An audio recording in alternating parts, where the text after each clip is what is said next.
muito boa noite para você que acompanha o programa Fala Ban, essa iniciativa do Sindicato dos Bancários de Sorocaba e região, sindicato com 40 cidades, com a produção da Ana Fonseca, direção do Capé Lopes.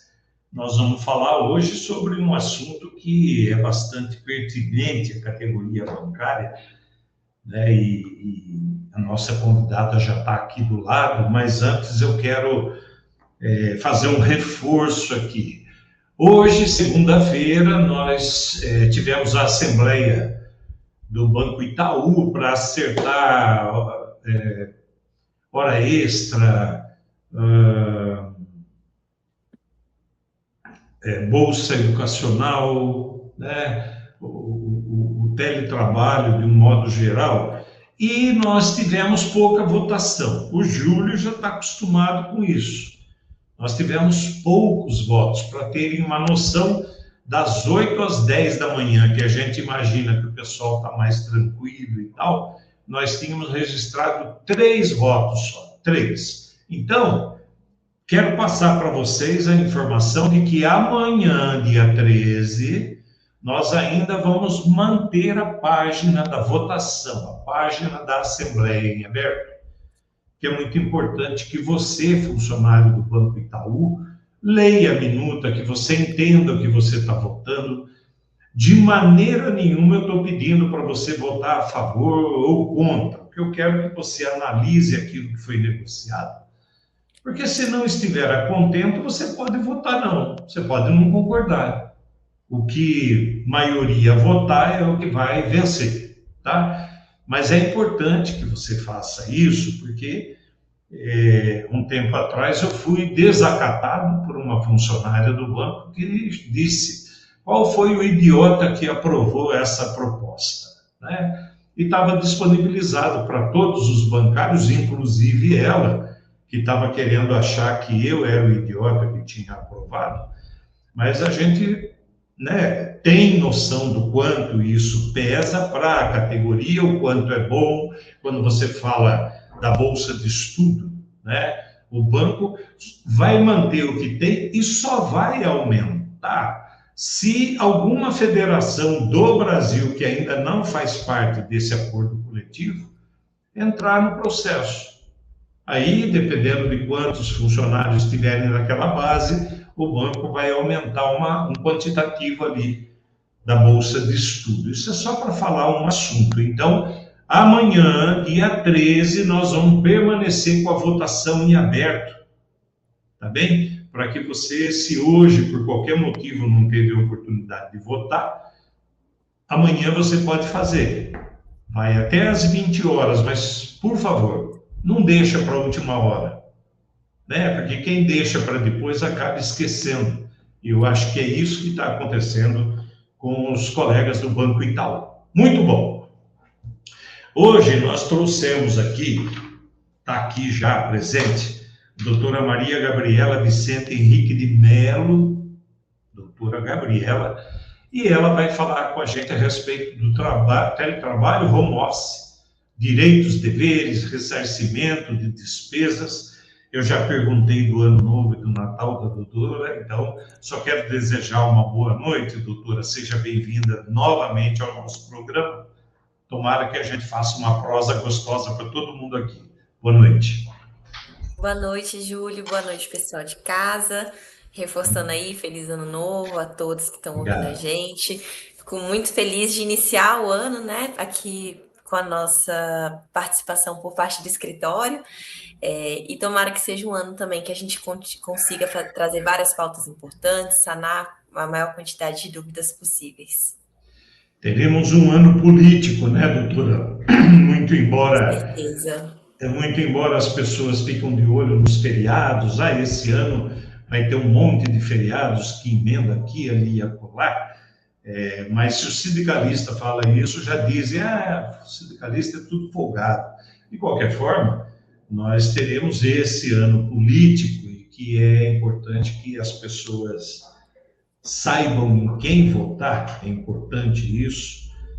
E eu quero só relembrar aqui que ontem nós tivemos 2 premiações lá no Globo de Ouro, Wagner Moura e a direção do filme O Agente Secreto, que fala daquela época da ditadura. Ah, lá vem o Julião com aquela conversa de novo. Não é conversa não, gente. É que o nosso país não tem memória, o nosso país esquece as coisas que aconteceram. E o triste é esquecer a parte ruim da história, né? Quando você esquece a boa, por exemplo, eu comento com meus filhos de 9, 10 anos, o Ayrton Senna, quem é Ayrton Senna, pai? Eles não têm noção, é uma memória apagada que um dia eu vou ter que mostrar para eles quem foi, né? E assim a gente pode falar também dos políticos da ditadura, dos políticos de hoje, da religião de hoje, que está misturando alhos com bugalhos, né? Então, vai ser um ano bastante complicado para nós e ano de campanha salarial. Nós vamos ter que definir, nós vamos ter que fazer um levantamento, nós vamos ter que contar com os colegas, passando para a gente opiniões de cláusulas que a gente possa levar para a nossa convenção coletiva, que é uma das maiores e melhores do mundo, mas mesmo assim a gente precisa tomar cuidado, porque o banqueiro ele vai pelas entrelinhas e ele vai comendo textos e tirando vírgulas e mexendo, e a gente vai tendo cada vez mais trabalho de manter a categoria ativa, né? Então, feito esse comentário, a gente já perdeu aqui ou ganhou 7 minutos. Eu já vou começar com as perguntas aqui. Quais são os direitos e deveres do bancário em regime de teletrabalho ou home office previsto na convenção coletiva? Júlio, você bem mencionou, a Convenção Coletiva do Trabalho dos Bancários é uma convenção muito completa, muito ampla e que vem se modernizando, né? Então, acho que o teletrabalho, o home office, eles vinham aí batendo na porta de várias categorias, inclusive da categoria bancária, já há alguns anos. Mas, claro, é com a pandemia que a gente muitas vezes se viu forçado, né, a uma adaptação às pressas. Para o home office, ainda que de forma parcial. E muitas empresas, né, acabaram adotando esse regime como um regime, enfim, geral, né, para os seus empregados, mas também como regime de exceção quando se faz necessário, né, a depender da atividade, se aquela atividade pode ou não ser exercida em trabalho de home office. Esse é um ponto muito importante para a categoria bancária ainda. Não são todas as atividades que têm, né, essa disponibilidade de serem exercidas essencialmente de forma remota, mas a Comissão do Trabalho, diante desse cenário, diante dessa situação de cada vez mais o home office ser presente dentro da categoria, passou a prever em toda uma seção que se destina exclusivamente a tratar do teletrabalho ou do trabalho remoto a partir da sua cláusula 68, né? E o que a CCT ela traz como teletrabalho ou home office? É a modalidade de trabalho caracterizada pela prestação de serviços fora das dependências do banco, de maneira preponderante, com a utilização de tecnologias da informação e da comunicação, e que, por sua natureza, não seja o trabalho externo. Então, se a pessoa ela trabalha de forma externa, fazendo só visitação, né, fazendo aquele trabalho de cobrança, visitação a clientes externos, muitas vezes o bancário que trabalha com empresa faz isso, isso não é home office. Home office é dentro ali da residência, né, que não seja o trabalho externo. Essas proteções da CCT, elas vão envolver diversos aspectos do teletrabalho ou do home office. Então, o que se caracteriza como teletrabalho home office, primeiro, né, vai trazer a proteção a esse bancário que trabalha nesse regime de todos os direitos inerentes à categoria, com exceção, claro, daqueles que não se aplicarem a esse regime, a possibilidade de pagamento de vale transporte de forma proporcional às necessidades de deslocamento. Então, não necessariamente quem está em home office passa a ser incompatível com o recebimento de vale transporte. Se aquela pessoa ainda é demandada, como eu citei, para visitas a clientes ou para estar alguns dias, né, na semana ou no mês dentro da agência, o que pode acontecer sem descaracterizar esse regime de trabalho, ainda pode ocorrer esse pagamento do vale transporte dentro da proporcionalidade. a determinação de que o empregado que seja admitido no Brasil, ainda que esteja exercendo as suas atividades em regime de home office em outro país, tem um contrato regido pelas leis trabalhistas do Brasil, tem a garantia de que esse teletrabalho não se equipara ao telemarketing, traz as regras de alteração do regime de trabalho, a jornada em teletrabalho ou Oi. Nós estamos com um problema de sinal. A doutora estava falando aqui do teletrabalho, né? Tomara que ela consiga recuperar o sinal aí. Eu vou pedir para a Ana ver se consegue entrar em contato com ela para dizer que a imagem congelou. De qualquer forma, a doutora explicava aí para a gente a respeito da Convenção Coletiva de Trabalho, a nossa convenção que é bastante abrangente, e ela estava passando para a gente aqui os direitos que o funcionário tem, o recebimento, mas né? aqui tem uma cláusula específica também para a questão da Doutora, em teletrabalho. doutora, desculpa. Nós tivemos a interrupção do seu sinal por 1 minuto. Quando você falou do Vale Transporte, dali para frente cortou o sinal. Ah, perfeito. Por favor, retorne. Retorno sim, claro. Como eu disse, o Vale Transporte, ele não é necessariamente incompatível ao teletrabalho. Então, pode ser que a pessoa em teletrabalho, ela ainda precise se deslocar para agência ou para visitações de clientes com uma certa periodicidade, sem que isso descaracterize o regime de trabalho dela. Então, se isso acontecer, a convenção, ela traz a previsão de pagamento proporcional do Vale Transporte. Tem também a determinação de que aquele contratado no Brasil, ainda que exerça o teletrabalho em outro país, tem o seu contrato regido pelas leis trabalhistas brasileiras, a garantia de que o teletrabalho não se equipara ao telemarketing, as regras de alteração do regime de trabalho, a jornada de teletrabalho, né, e como que essa jornada vai ser fiscalizada e garantida, a previsão de ajuda de custos, de fornecimento e né, administração dos equipamentos de teletrabalho, das precauções para a promoção da saúde e outras disposições, e aí esse é um debate, né, principalmente no que se relaciona à ergonomia, que faz parte da categoria bancária há muito tempo, e isso ainda precisa ser garantido quando esse funcionário ele passa a exercer suas atividades na sua residência. A questão de igualdade de tratamento, canal de acesso, as regras para a empregada vítima, tem uma sessão inteira da CCT que trata sobre isso, né?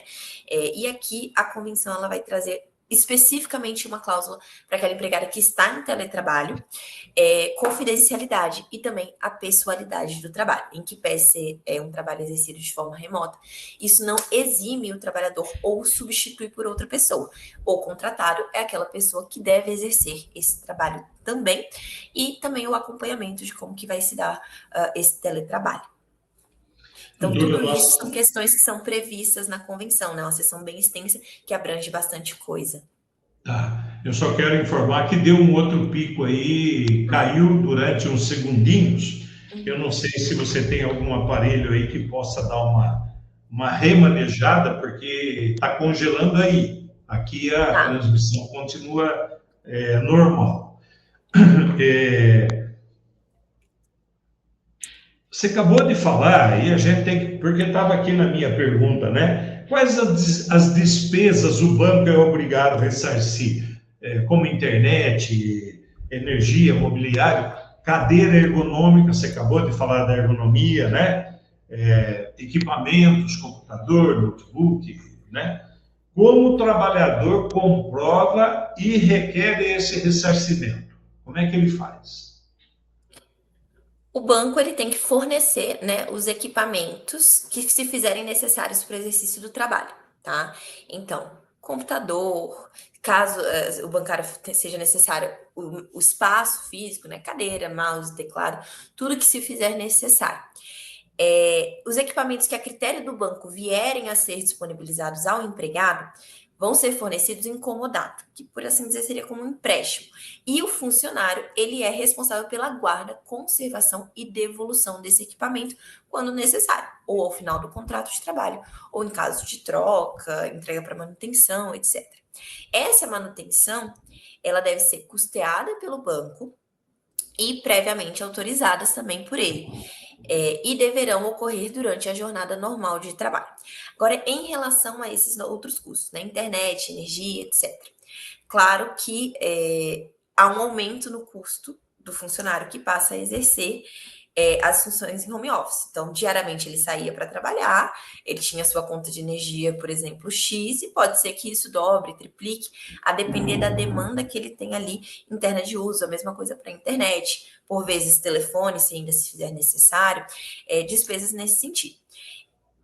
O banco, pensando nisso, né, essa convenção coletiva traz que o banco ele tem que pagar ao empregado uma ajuda de custos. Em mais de 50. Então, ele traz: o banco pagará ao empregado que estiver em regime de teletrabalho ou remoto, prestando serviços fora das dependências do banco, em mais de 50% do trabalho mensal. Ou seja, não necessariamente a gente está falando de um regime de 100% remoto. A partir de 50% do trabalho mensal já se caracteriza para essa ajuda de custos. E a convenção coletiva ela traz um valor, né? A última convenção aqui trouxe o valor anual de R$ 1.134,60, que poderá ser pago de uma só vez ou parcelado em 12 vezes a critério do banco. Essa ajuda de custos não integra a remuneração do empregado, então não se incorpora ao contrato de trabalho, não constitui como base de incidência de nenhum encargo, como férias, 13º, encargos previdenciários. O empregado que tiver um regime de teletrabalho ou trabalho remoto em mais de 50%, ele vai ter essa ajuda de custos na proporção de 1/12 por mais de um mês, 1/12 por mês de serviço, em regime integral de teletrabalho ou trabalho remoto, ou a fração superior de 14 dias. Então, existe uma previsão de valor específico e a proporção do trabalho que se exerce fora de casa ou não, para que esse valor ele seja recebido. Claro, se você fala, não recebo, ou recebo, mas não é o suficiente, e comprova isso, é possível que a gente analise uma discussão judicial para uma abrangência maior dessas despesas, né? Via de regra, esse valor ele se destina justamente a isso. Agora, o banco não está cumprindo com o pagamento desse valor, ou esse valor é muito ínfimo, comprovadamente, frente às despesas que se fazem necessárias para o trabalho, aí a gente pode sim avaliar um requerimento específico no caso a caso, né? A ideia daqui é proteger o empregado para que ele efetivamente não pague para trabalhar, né? Para que ele tenha, né, ali todas as condições que ele teria se ele trabalhasse na agência, o que inclui, claro, essas despesas com internet, energia, etc., né? E também a questão do fornecimento do equipamento que se faz necessário. Doutora,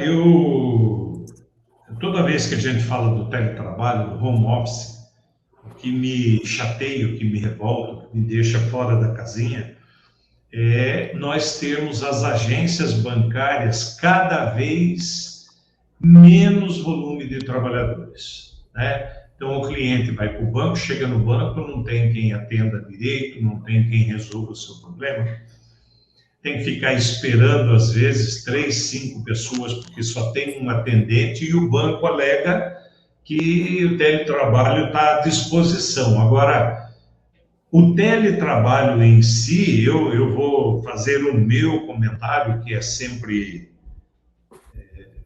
mais profissional. Teletrabalho não é esse telefonema que você recebe exaustivamente todo dia empurrando produto ou tentando empurrar produto.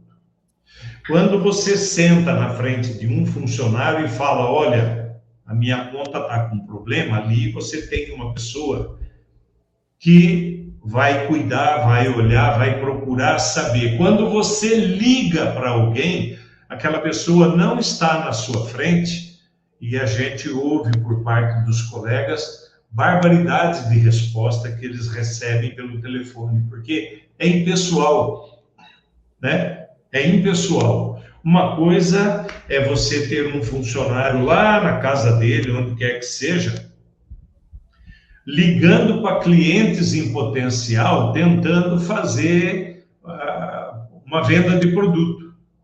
A pessoa tem lá os seus milhões em conta, tem lá a sua empresa, tem lá, enfim, condição de fazer um investimento, uma aplicação ou qualquer coisa. A outra coisa é ficar colocando o funcionário do banco para empurrar produto em quem quer que seja. Ah, vou escolher um telefone aqui agora. Eu sei que o banco vai falar que não é assim. Mas quando eu não atendo um telefone, que eu sei que é o tal do consignado, na sequência tem 3, 4 números diferentes que tocam, que é da mesma localidade.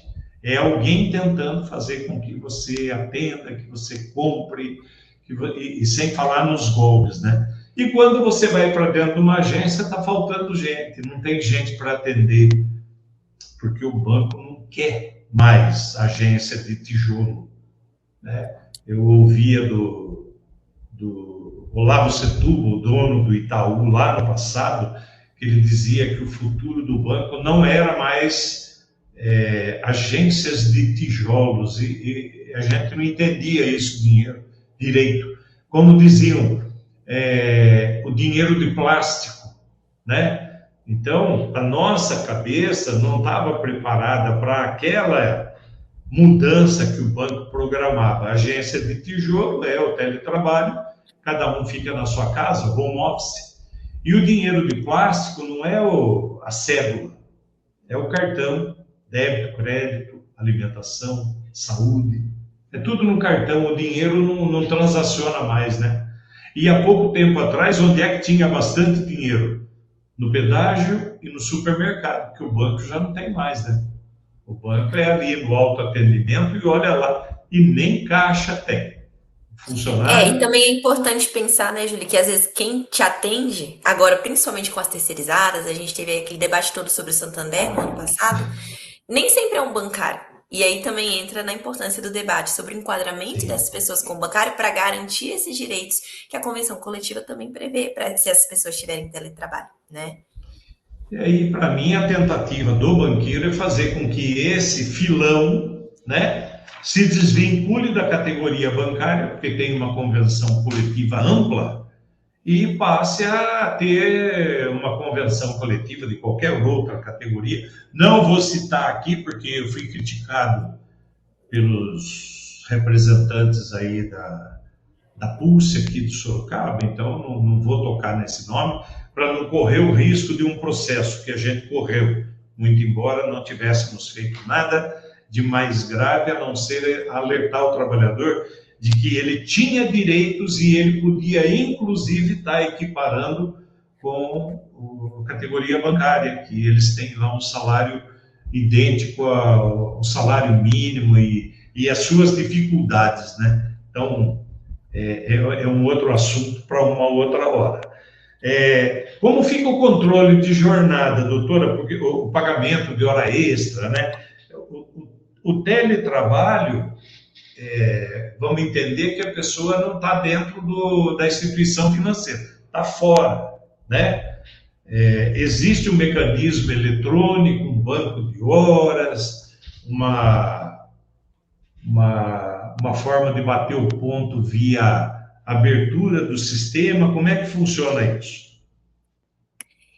Isso é uma questão muito importante, né? Porque o que a gente teve de relato, principalmente quando a gente coloca aí pandemia, né? Que foi quando teve o estopim aí do teletrabalho, foi muito mais um aumento de horas de carga de trabalho do que efetivamente, né? O que muitos colocava antes de, o funcionário vai ficar em casa e ele não vai trabalhar. Na verdade, o que se observou foi o contrário, um grande aumento.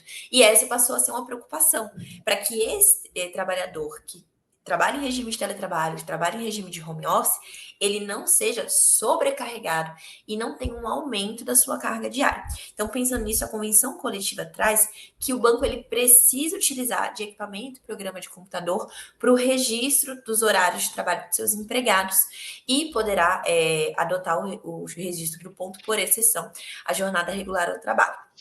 Nessa hipótese, considerar-se-á cumprida integralmente a jornada de trabalho regular, com a observância dos intervalos de refeição e períodos de descanso. Então, essa necessidade, hoje em dia a gente já tem programas, né? Querendo ou não, no passado, a gente tem a cláusula 62 da CLT, que fala sobre a exceção ao registro de jornada e traz ali cargo de confiança, e trazia também essa questão da impossibilidade do registro. Então, quando a gente começou a falar em teletrabalho e home office, muito se quis enquadrar, né, os trabalhadores nesse regime, nessa exceção, para justificar que o registro de ponto ele não fosse feito, né, o registro de jornada ele não fosse feito. E aí, a gente já tem hoje programas, aplicativos, né, que suprem essa necessidade para o trabalhador em teletrabalho, home office, inclusive com a própria geolocalização, né? Eles apontam ali onde foi batido, que horas foi batido, e que permite essa fiscalização da jornada. Então, a convenção ela traz justamente isso, né? Mas a gente não pode esquecer que existem também empregados dentro do banco que são isentos do controle de jornada, e aí a convenção traz que para eles, que para esses funcionários, né, que estiverem no regime de teletrabalho ou trabalho remoto, a possibilidade de fiscalização direta ou indireta, por qualquer meio, não afasta a aplicação do artigo 62. Vamos colocar assim, o artigo 62, dentre as suas possibilidades de ausência de registro de jornada, ele tem uma que é o cargo de confiança, outra que é a questão da impossibilidade. O fato de ter a possibilidade não descarta as outras hipóteses. Então, se eu sou, por exemplo, um gerente geral que trabalha em regime de home office, por assim dizer, né, ou estou em outro cargo de gestão pelo artigo 62, que não tem registro de jornada, não teria numa agência também, e estou em regime de home office, o fato de eu poder registrar o ponto não exclui as outras possibilidades. Então, eu ainda tenho cargo de confiança. Eu não vou fazer o registro da minha jornada nesse caso. Outra questão é que o empregado em regime de teletrabalho não está obrigado a atender demanda do empregador. E o empregador não pode obrigá-lo a fazê-lo, independente do meio utilizado. Por exemplo, ligações de áudio, mensagem escrita, mensagem de WhatsApp, né? Ou também a realizar atividade laboral nos intervalos ou períodos de descanso e férias. Ou seja, a CCT traz especificamente. Não é porque ele está exercendo esse trabalho de casa ou que ele pode exercer esse trabalho de forma remota que isso dá uma margem para exigir que ele faça horas extras, que ele atenda uma demanda no período de férias, no final de semana, né? As disposições acerca do horário de trabalho, dos dias de trabalho seguem as mesmas. E deve também ser observado um prazo mínimo de 24 horas para convocação em participação de reuniões e outros eventos que exijam comparecimento presencial, ou na agência do banco, ou em outro lugar indicado. Então, ele também não é porque ele está ali, né, na sua casa, que a qualquer momento o empregador pode falar e exigir a presença dele. A qualquer momento, ali durante a mesma jornada no banco ou em qualquer outro lugar. Isso precisa ter um prazo mínimo de 24 horas. Doutora, deixa eu tocar no calcanhar de Aquiles, né, que para a gente foi bastante desgastante, foram aquelas 1.000 demissões que o Banco Itaú fez agora, alguns meses atrás, com a alegação de que eram pessoas improdutivas, que estavam burlando o ponto, tal. Você tem informação sobre aquilo? As indenizações que o banco se propôs pagar aliviou alguma coisa? Porque esse pessoal ficou com uma mancha no currículo, que se for procurar emprego em outro lugar, eu era, não é mais, você foi no meio daqueles 1.000, já fica uma marca negativa, né? Tem alguma informação a respeito daquela atitude infeliz do banco? Nesse caso, como a gente até conversou no programa na época, a indenização ela veio justamente pela exposição. O empregador ele pode analisar o ponto e deve, faz parte do seu poder diretivo, e caso seja identificada alguma fraude nesse sistema de ponto, então está marcando, não está trabalhando, e claro, tem interesse em fazer a rescisão, ele tem duas vias.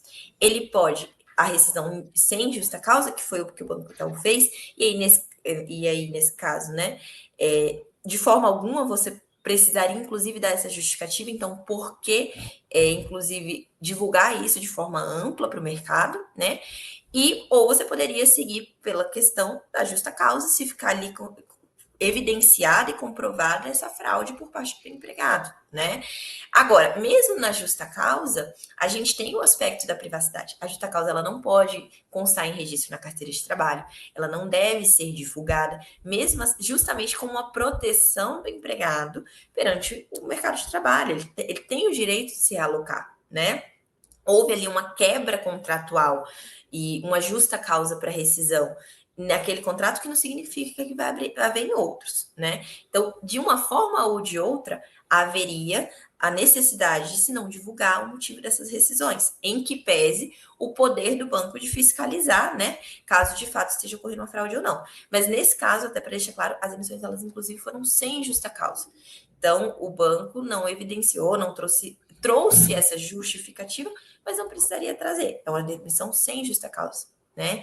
Então, ainda nesse caso, seja um ou seja outro, não teria que haver essa divulgação. E justamente por isso a indenização.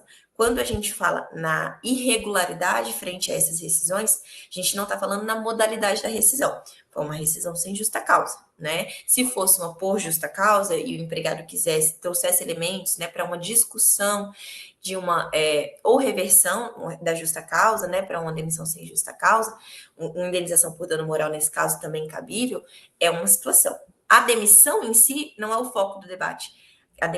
O foco do debate é a exposição do porquê essa demissão ocorreu. A empresa, ela pode fiscalizar e deve, como eu falei, mas ela não pode divulgar esse tipo de questão, até por uma proteção ao próprio empregado, né? E que foi o que aconteceu. Então, essa demanda por uma indenização, ela vem daí. A empresa divulgar de forma ampla, na mídia, tomar esse conhecimento, né? Tornar pública essa informação de uma coisa que não deveria ter saído dali, né? A demissão em si nem precisaria ter tido a justificativa. Agora, se a empresa optou por dar ali no ato de demissão, ela também não deve divulgar de forma ampla. O que acabou acontecendo, né? Não sei se via direta, porque quando chegou a notícia aqui em Sorocaba, o Brasil já estava sabendo, né? Então deve ter partido alguma coisa lá de dentro da instituição financeira.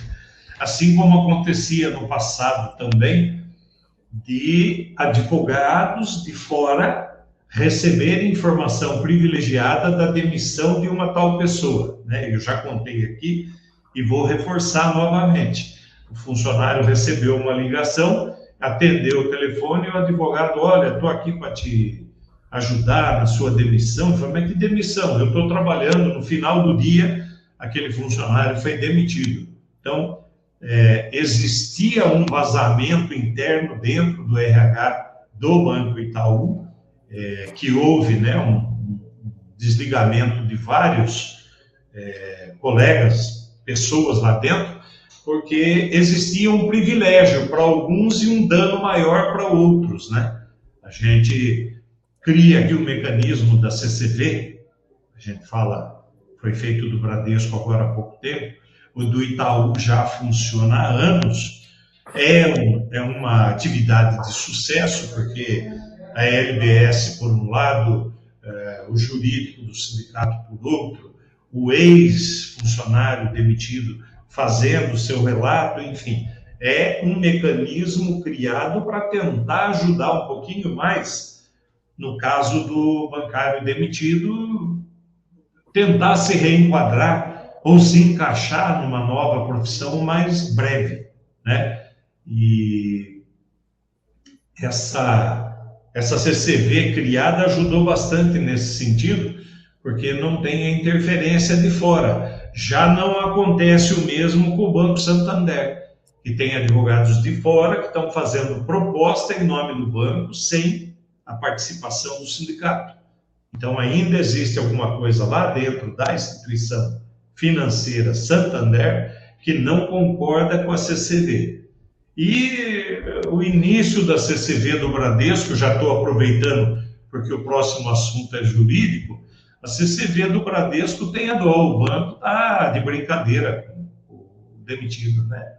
Eu fiquei sabendo de um valor irrisório aí que o banco propôs para um demitido, que é fazer uma CCV nesse sentido, é só dar garantia para o trabalhador de que ele tem que entrar na justiça, mover um processo, juntar testemunhas, né? É uma CCV que não parece que não está funcionando direito. Doutora, quais os cuidados jurídicos que o bancário tem ou deve ter ao assinar o termo de teletrabalho, o aditivo de contrato, políticas internas do banco, né? O que nunca deve ser renunciado. Eu quero abordar, nós temos a Assembleia do Banco Itaú hoje, que é muito importante que você vote, né? Mas quais os cuidados jurídicos? Acho que esses cuidados, Júlia, eles se estendem a todos os normativos internos do banco que exijam a assinatura do trabalhador, né? Ao assinar qualquer documento, qualquer acordo de alteração de regime de trabalho, o bancário ele sempre deve ler atentamente todas as cláusulas, questionar em caso de eventuais dúvidas, justamente para evitar que algum direito que é inegociável seja renunciado, né? Porque desde 2017 a gente tem aquela prevalência do negociado sobre o legislado. Então, esse tipo de acordo, né, ele pode acabar negociando algum direito do reclamante, né, do trabalhador, e evitar até que isso depois seja judicializado, porque ele mesmo, né, assinou esse documento. E aí eu deixo a importância também de buscar o sindicato, buscar o jurídico do sindicato nesse caso, para que a gente também possa fazer uma análise conjunta, né? A cláusula 74 da Convenção Coletiva é expressa a prever a igualdade de tratamento entre bancários em trabalho presencial e aqueles na modalidade de teletrabalho. Então, dentro da compatibilidade desse regime, né, como eu falei, claro, nem sempre todas as garantias do trabalhador que está na agência vão poder ser aplicadas no teletrabalho e vice-versa, vão ser asseguradas aos trabalhadores, tanto em regime presencial quanto em teletrabalho, todos os benefícios da convenção coletiva e do acordo coletivo. Então, essa renúncia de direitos do que é possível, né, não é em realidade uma renúncia, mas, por assim dizer, uma incompatibilidade de aplicação. Como eu disse, se você trabalha 100% no remoto, não tem nenhuma demanda de atendimento a cliente externo, de ter que ir para reuniões presenciais, por exemplo, o Vale Transporte não se aplica ao trabalhador em teletrabalho. Então, é uma inaplicabilidade, não necessariamente uma renúncia ao direito, né? Ou disposições acerca de ambiente de trabalho, quando a gente fala de agência, né? Tem disposições, por exemplo, acerca de assalto na agência. Então, isso acaba não se aplicando no home office. É uma incompatibilidade. Mas, via de regra, nunca devem ser renunciados direitos, por exemplo, de jornada, de férias, de intervalo, né? Como a gente mencionou, há uma garantia a isso, de controle dessa própria jornada. Então, por assim dizer, a regra é a ausência de renúncia. Caso haja alguma cláusula de renúncia, aí, claro, a gente tem que analisar dentro do caso a caso, né? A questão de compatibilidade ou não. Mas, via de regra, é para não ter nenhuma renúncia de direito. Havendo, eu acho que o bancário ele pode assinar ali, né, o alerta vermelho, se preocupar e buscar se informar, como eu disse, buscar o sindicato, buscar o jurídico do sindicato, para que a gente analise essa questão. É compatível com esse regime, essa renúncia? Faz sentido? É ok ou não? De fato, é abrir mão, é negociar um direito que não deveria ser negociado e, às vezes, até abrir mão dessa questão, né? Doutora, acabou de falar e a gente tem que reforçar. O maior ou pilar mais seguro, concreto do sindicato é o departamento jurídico. Qualquer dúvida que você tiver, estou com dúvida sobre isso, liga para cá. Estou com dúvida, será que pega a nossa convenção coletiva que está disponibilizada lá no site e dá uma lida, né? A convenção coletiva fala sobre tudo o que você faz dentro do banco. Não está na convenção coletiva. A gente agradece se você falar, olha, eu acho que isso aqui cabia ser colocado. Você se encaixou no assédio moral, relata, né? Nós já estamos com a mão na bola outra vez falando a respeito de um assediador aqui em Sorocaba, de uma superintendência, que está perdeu a mão, está gritando, esperneando, parece que ele vai ser a vítima do mundo se não cumprirem aquilo que ele quer. E ele ainda fala que quem não vende produto do banco não tem compromisso com a entidade, né? Então, a gente precisa analisar o que é que passa pela cabeça desse gestor e o que é que ele entende como falta de compromisso, né? Porque chega um determinado momento que, extrapolando todos os limites, fica difícil de trabalhar. Não é à toa que muita gente está pedindo demissão. indo para outras localidades. Aí você troca uma casa de louco por outra, né? Você trocar o banco ABCD por... Você está trocando... Só está trocando o problema. Lá no outro você vai encontrar problemas também. A gestão, eu acredito, e digo isso com toda a sinceridade, a gestão é o maior problema que nós temos dentro da entidade financeira. O gestor que costuma desdenhar os demais colegas, os seus subordinados, ele já está desanimando, ele já está colocando a instituição em baixa.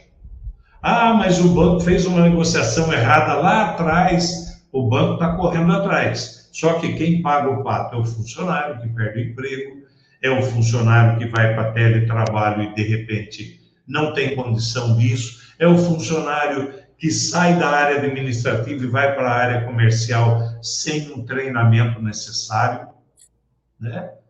E aí você muda de carteira, você está numa carteira de Banco Popular e de repente te colocam numa carteira principal, uma carteira que lida com pessoas que têm milhões em conta.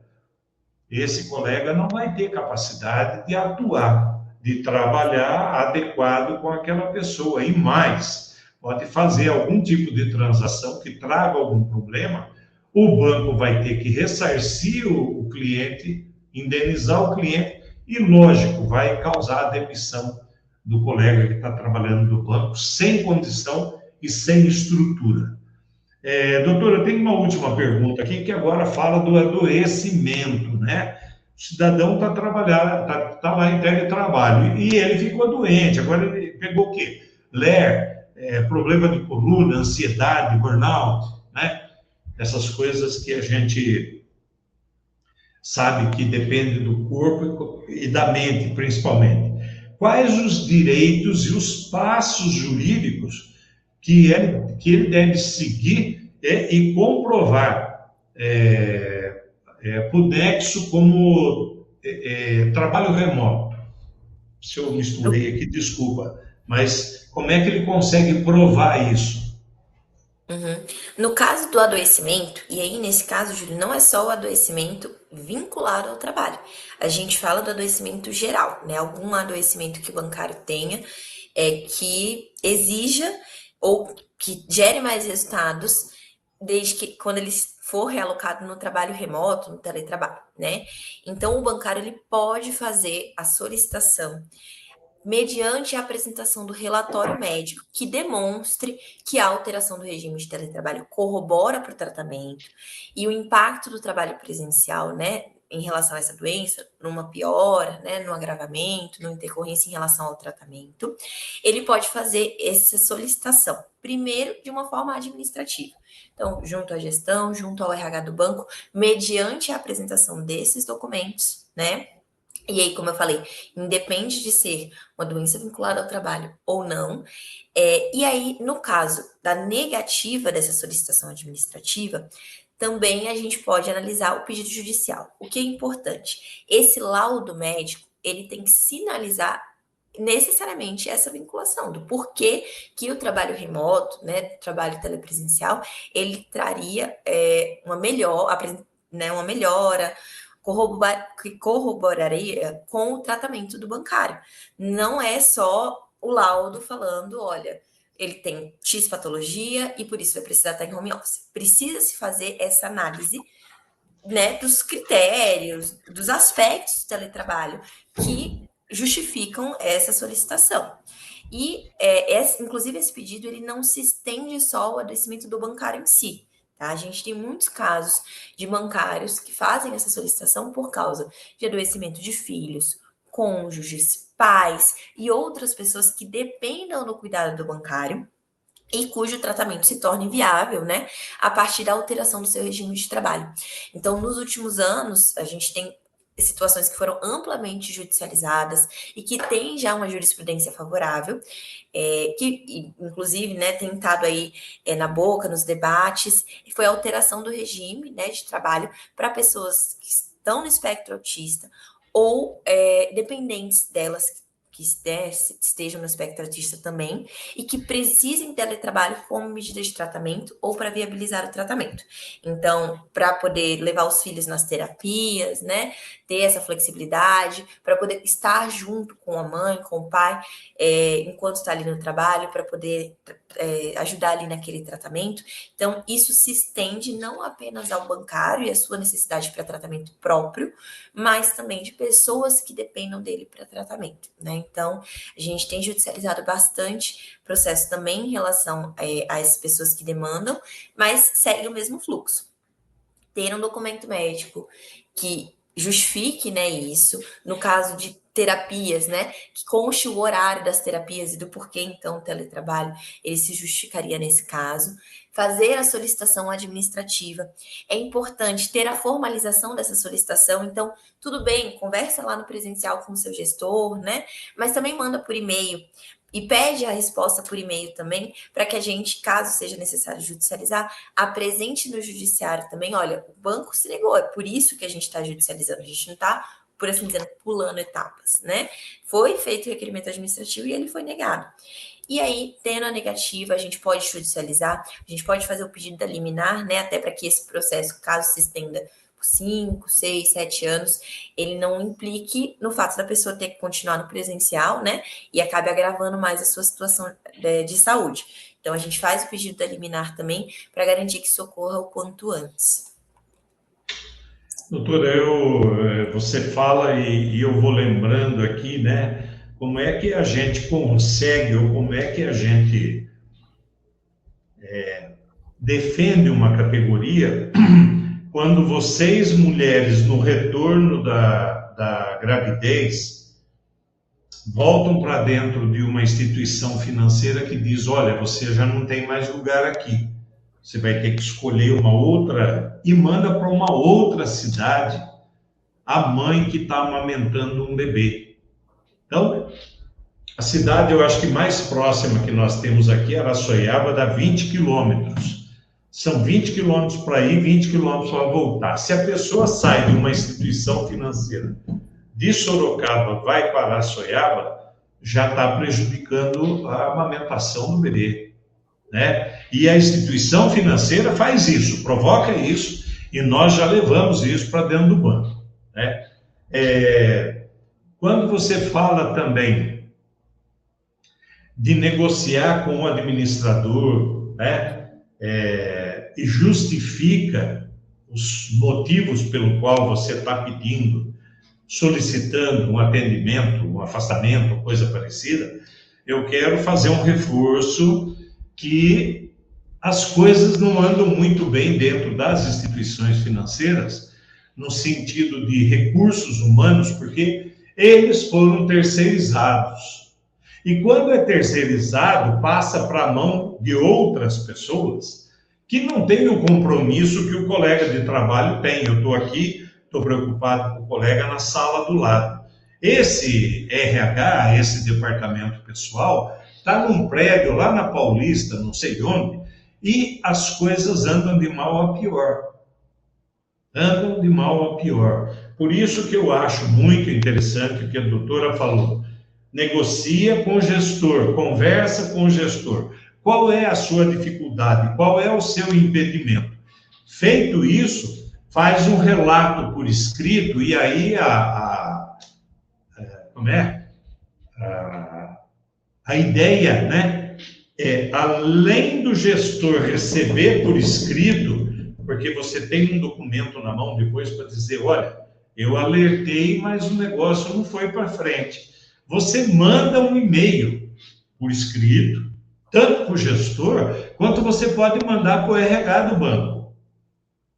Eu tenho visto e participado de alguns assuntos em que o RH desconhece certos acontecimentos.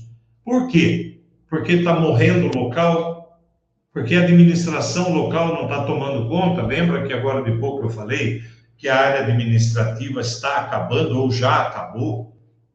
Né? Então, quem está cuidando dessa papelada é alguém no escritório lá longe.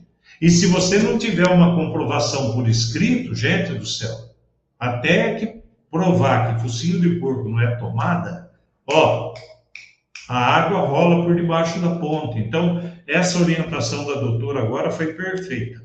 Conversa com o seu gestor, manda por escrito para o gestor e manda por escrito para o RH do banco.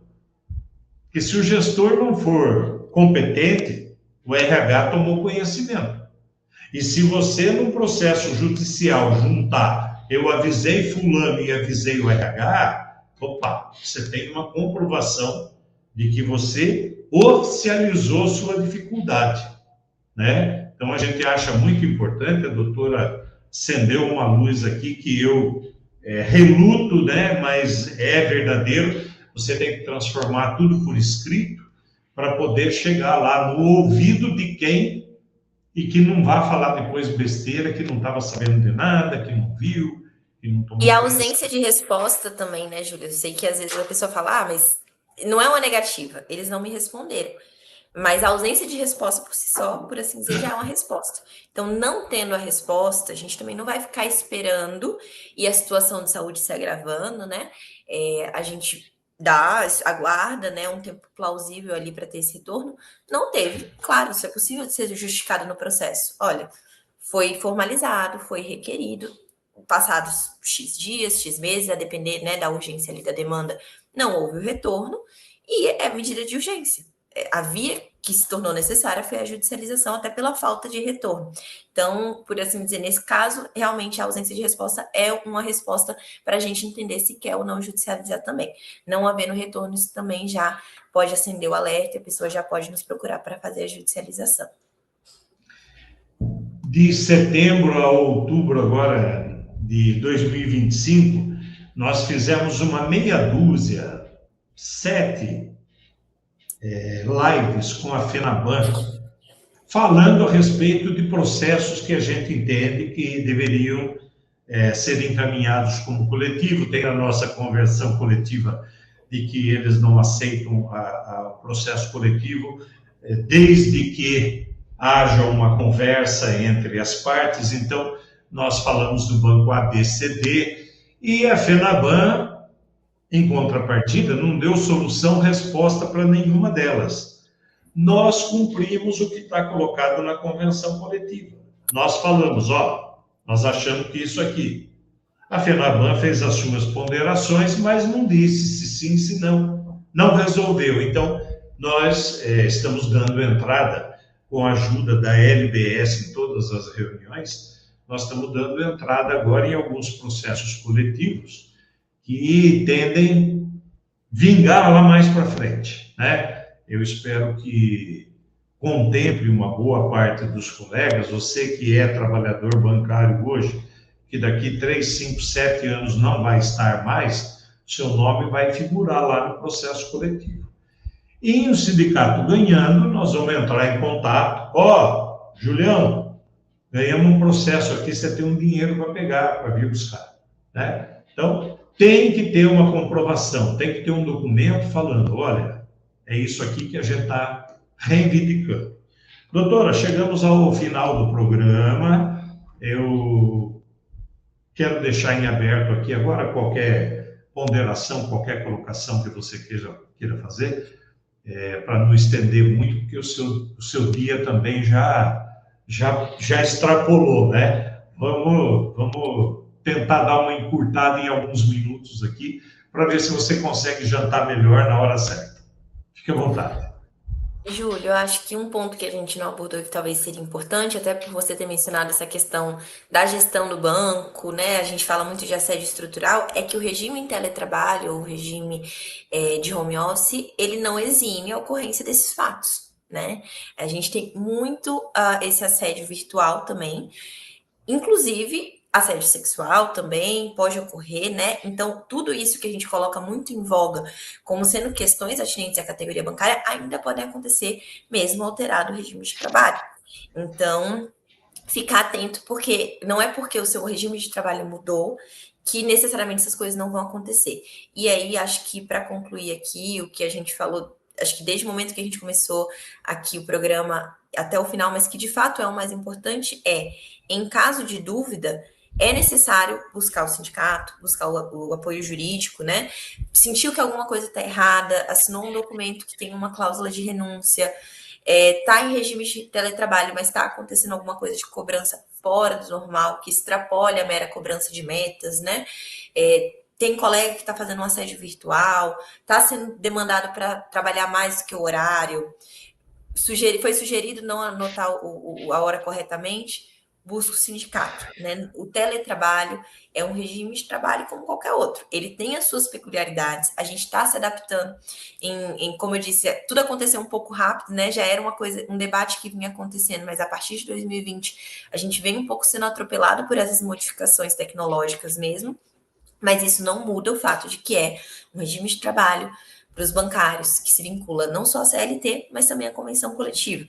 Então, qualquer coisa que acontecer é importante. Primeiro, se empoderar mesmo dos seus direitos, conhecer, como o Júlio falou, os direitos da categoria, os direitos da CLT, mas o sindicato e o jurídico estão aqui justamente para sanar essas dúvidas. Então, qualquer dúvida, entre em contato com a gente, marca um atendimento, que a gente faz a análise do caso a caso, né? Aqui a gente está falando de situações gerais, mas a gente sabe que cada contrato de trabalho tem a sua peculiaridade e é importante analisar o caso a caso mesmo. Doutor, aproveitando aqui o último minutinho nosso, nós tivemos a informação de que o Banco Bradesco trouxe para Sorocaba um auditor investigativo. E nós fomos lá conversar com ele, e ele disse que é por uma questão de moradia. Ele mora aqui perto de Sorocaba, então a base de Sorocaba era melhor para ele. Mas na chegada dele, a gente começou a perceber que algumas demissões começaram a acontecer por análises anteriores. O funcionário foi mandado embora porque alguém olhou lá atrás uma transação, uma negociação, um negócio mal explicado. Então, a gente precisa prestar muita atenção quando a doutora fala: você está sendo obrigado a assinar um documento. Se esse documento tiver algo que você não tem ali muita certeza do que está fazendo, pede um tempinho, diz que vai ler em casa com um pouco de tranquilidade, na paz do lar, com a família. Entre em contato com a gente, tá bom? Não vai falar para o seu gestor: vou ligar no sindicato. Se você falar, de repente alguém vai dizer o seguinte: olha, manda esse cara embora, porque tudo que a gente fala, ele procura o sindicato, né? Mas antes de assinar o documento, procure uma informação com a gente, para que a gente possa dar um encaminhamento, dizer se aquilo está certo ou não está certo, que é mais seguro para todos nós. Ana está colocando aqui, né, os caracteres, as nossas mídias. Eu quero falar da Copebas rapidão aqui, que tem uma taxa de juros bem baratinha. Se você está aí endividado, não queremos, mas você tem agora os impostos do início de ano, faça uma soma dos seus impostos, vem aqui, faça uso da cooperativa, empreste esse dinheiro, você vai pagar um juro mais barato, vai ficar um pouquinho mais tranquilo dentro de casa, com todas as dívidas que você possa ter. A cooperativa está aqui para te ajudar. Doutora Gabriela, muito obrigado por ter vindo aqui trabalhar junto com a gente, informar tudo aquilo que você informou. Lhe agradeço muito. Agradeço muito a doutora Gabriela também, porque ela tem colocado os profissionais da LBS para vir conversar com a gente. São informações jurídicas de diversos pontos de vista que têm ajudado e bastante a categoria bancária. Então, eu só tenho que te agradecer, desejar a você uma ótima semana e ficar aqui à sua disposição, que você é a ferramenta certinha do outro lado. Quando tiver alguém aí que tenha disponibilidade para falar sobre um assunto polêmico, por favor, entre em contato com a Ana e a gente faz aqui um programa, uma conversa, dentro dessa prosa que eu penso ser uma prosa gostosa e aberta, que todo mundo entende, para que a gente possa passar informações valiosas para toda a categoria, para o trabalhador de um modo geral. Muito obrigado, viu? Com certeza, a Júlia pode deixar. A gente que agradece o canal também, a gente sabe da importância de divulgar e de aproximar o jurídico, né, de todo mundo que está em casa. Então, a gente também agradece muito esse canal que a gente tem aqui sempre aberto, de trazer essas conversas. E a Ana trouxe uma informação para mim que, à medida que os programas vão acontecendo, as gravações anteriores estão sendo mais visitadas, então é muito bom para todos nós e para aqueles colegas de outros sindicatos que dizem que eu sou resistente. Agora é hora do pessoal começar a procurar as informações que a gente trouxe há 2, 3, 4 anos atrás e que aparentemente está trazendo resultado para dentro da categoria. Com a produção da Ana Fonseca, com a direção do Cabel Lopes, com a sua participação aqui no nosso programa, nós estamos encerrando essa atividade com 1 hora de programa. Tem gente que acha que perdeu 1 hora, eu acho que a gente ganhou. Quero deixar um abraço aqui para a Licinha, para a Vitória, por acompanhar o programa nosso, e dizer que na segunda-feira que vem a gente vai dar aqui assunto jurídico, assunto do banco, assunto trabalhista, enfim, nós vamos trazer alguma coisa aqui para poder estar conversando com vocês, passando informações e deixando você bastante munido daquilo que você tem de direito. Importante, você tem de direito. Tá bom? Uma boa noite, grande abraço, beijo a todos, até semana que vem. Obrigado, doutora. Tchau, tchau, boa noite.